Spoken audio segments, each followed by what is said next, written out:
Olá a todos que estão assistindo. Hoje nós iremos falar um pouquinho sobre Albert Camus e, mais especificamente, sobre seu livro O Estrangeiro.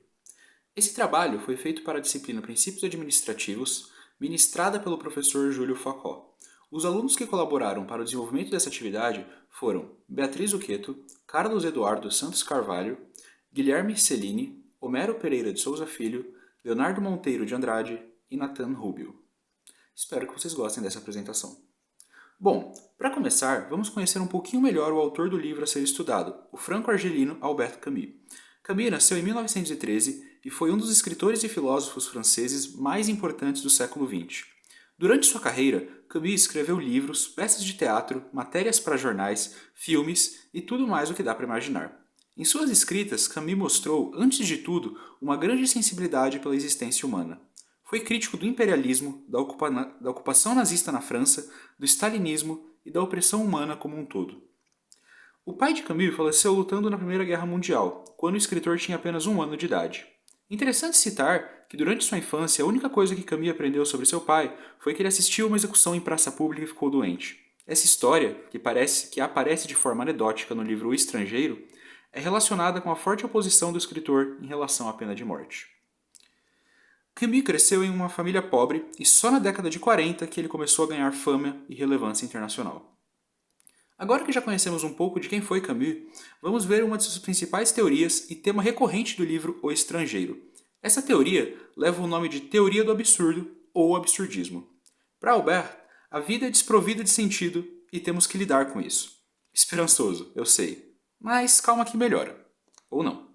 Aqui nas imagens vemos Sísifo, um personagem da mitologia grega. Sísifo tentou enganar os deuses e, como castigo, foi condenado a empurrar uma pedra montanha acima. Sempre que Sísifo leva a pedra até o topo da montanha, a pedra rola até chegar ao chão e a labuta de Sísifo recomeça. No livro O Mito de Sísifo, Camus compara a existência humana com a vida de Sísifo. Qual a diferença entre empurrar a tal pedra e as nossas rotinas? Qual o sentido em acordar, levantar, trabalhar, fazer seja lá o que for, dormir e repetir isso de novo até sua morte? Será que um observador externo não acharia nossa existência tão desprovida de sentido quanto nós achamos a existência de Sísifo? Ainda assim, Camus defende que a vida não deve ser vista sem esperança. Devemos imaginar Sísifo feliz. É nisso que Camus acreditava. Mesmo em sua batalha contra a pedra, Sísifo deveria buscar algo que desse sentido à sua vida. Talvez apreciar a vida à vista no topo da montanha, por exemplo. O absurdo, portanto, é perceber que o sentido de nossas vidas só existe pela nossa própria percepção.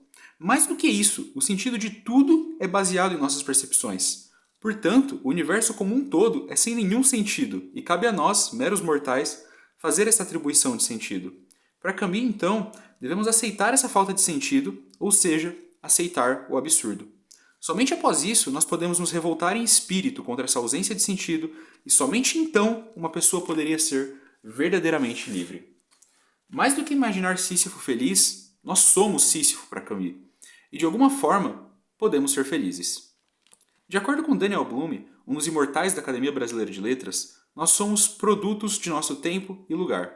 Portanto, para melhor entendermos Camus, sua filosofia e seu livro, vale dar uma olhadinha no período histórico em que Camus viveu. Camus, como dito anteriormente, perdeu o pai na Primeira Guerra. E mais, ele cresceu em um país que ainda carregava dentro de si os horrores dessa guerra. Não por acaso, Camus foi um grande defensor da objeção de consciência. Além da Primeira Guerra, Camus presenciou a Segunda Guerra e a ocupação nazista na França. O absurdo e a falta de sentido ficam menos absurdos quando comparados com as atrocidades humanas, não? Além das guerras, Camus, nascido na Argélia sob ocupação francesa, também vivenciou o imperialismo. Inclusive, ele era um forte crítico desse sistema e da ocupação francesa. E por fim, vale dar uma breve revisada em como o absurdismo se compara e se diferencia de outras correntes filosóficas semelhantes, ou, como vamos ver, nem tão semelhantes assim. O niilismo pauta-se em defender a falta de sentido na vida e a falta de sentido em buscar um sentido.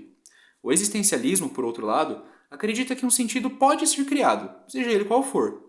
E o absurdismo, como vimos anteriormente, não só acredita na atribuição de sentido, como na revolta contra sua ausência. O sentido não só pode, como deve ser criado por nós. As três filosofias, e tantas outras, são semelhantes em alguns aspectos e diferentes em outros, se conectam e relacionam-se entre si de maneiras inesperadas. Sartre, um filósofo e importante defensor do existencialismo, por exemplo, foi amigo de Camus por um bom tempo, até que uma briga acabou por os separar. E tanto Sartre quanto Camus beberam, de diferentes formas, na fonte da filosofia nihilista e sua falta de significado. Agora que já entendemos um pouco melhor quem foi Camus, sua filosofia e seu contexto, podemos enfim mergulhar em um de seus livros mais famosos, que é O Estrangeiro. Apesar de que não devemos julgar um livro pela sua capa, podemos ter uma boa ideia pelo seu primeiro parágrafo. E o primeiro parágrafo de O Estrangeiro é: Hoje, a mãe morreu. Ou talvez ontem, não sei bem. Recebi um telegrama do asilo. Sua mãe falecida, enterro amanhã. Sentidos pêsames. Isso não quer dizer nada. Talvez tenha sido ontem. Já na abertura, o protagonista, Marceau, apresenta um tom de voz apático, direto e quase desprovido de qualquer emoção. Marceau recebe um telegrama, mas é até então difícil de definir qual parte é o telegrama e qual parte são as palavras de Marceau.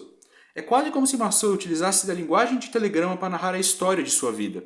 História essa, por sinal, que evidencia bem a filosofia de Camus. No livro, a mãe do protagonista morre logo no início e podemos ver a maneira como o protagonista lida com isso.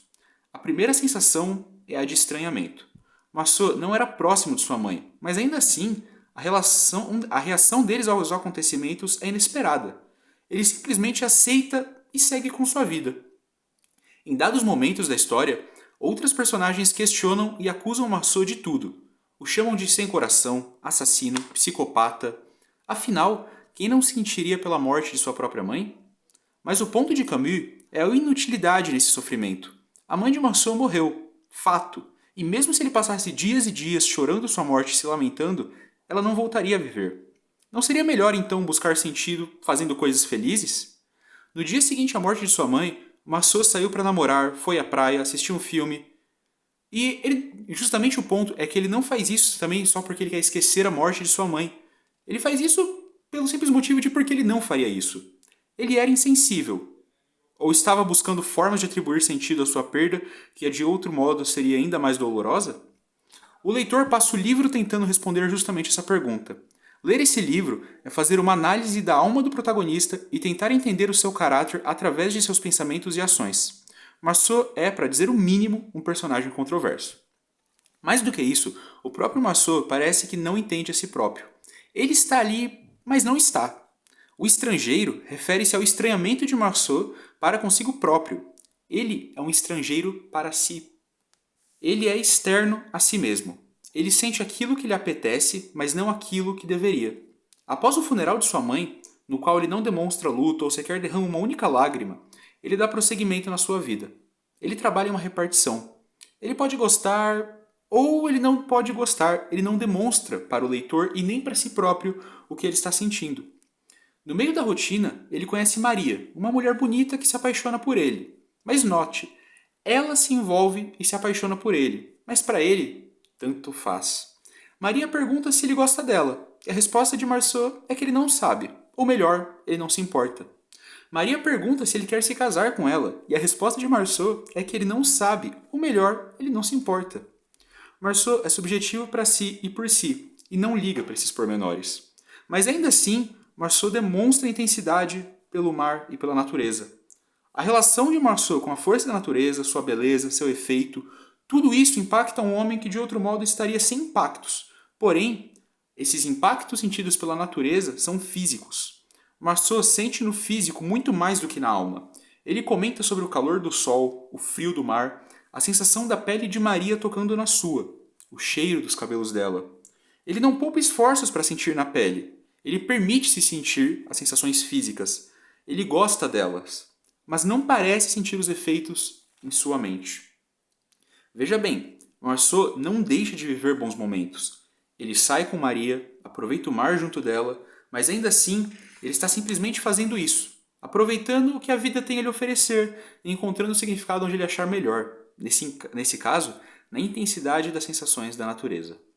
Além da relação com Maria e das interações com a natureza, Marceau acaba por ser levado a ter problemas com um grupo de árabes. Note que o termo ser levado não é ao acaso. Marceau parece muito mais ser conduzido pela narrativa do livro do que qualquer outra coisa. Para Marceau, tanto faz como tanto fez. Ele é levado pelo que a história está levando ele. Por conta desse problema com os árabes, Marceau comete um homicídio e é preso. Novamente, essa parte do livro gera tanto estranhamento quanto o começo. Marceau está sendo julgado, interrogado e condenado, e demonstra sentir pouco ou nada. Durante a maior parte do tempo, o protagonista parece nem mesmo compreender ou se importar com o caso. O advogado de acusação usa, então, da frieza de Marceau para fazer seu caso. Marceau passa a ser julgado pela falta de sentimento e emoções, e não mais pelo homicídio. E ainda assim, ele parece se manter alheio a tudo. Em diversos momentos, o leitor está praticamente implorando para que Marceau tome uma atitude e diga algo em sua defesa, mas ele só aceita de modo distante e com pouco interesse. Por conta disso, Marceau é condenado à pena de morte.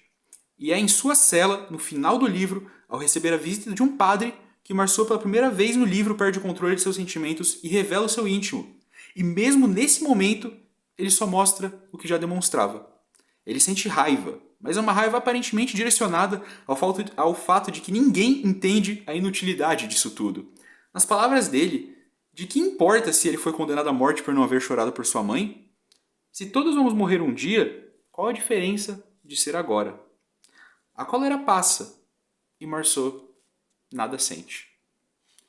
Bom, muito obrigado pela sua atenção. Essa foi uma breve apresentação sobre o Camus e sobre o livro Estrangeiro. Esperamos que você tenha gostado e que você tenha aprendido um pouquinho conosco.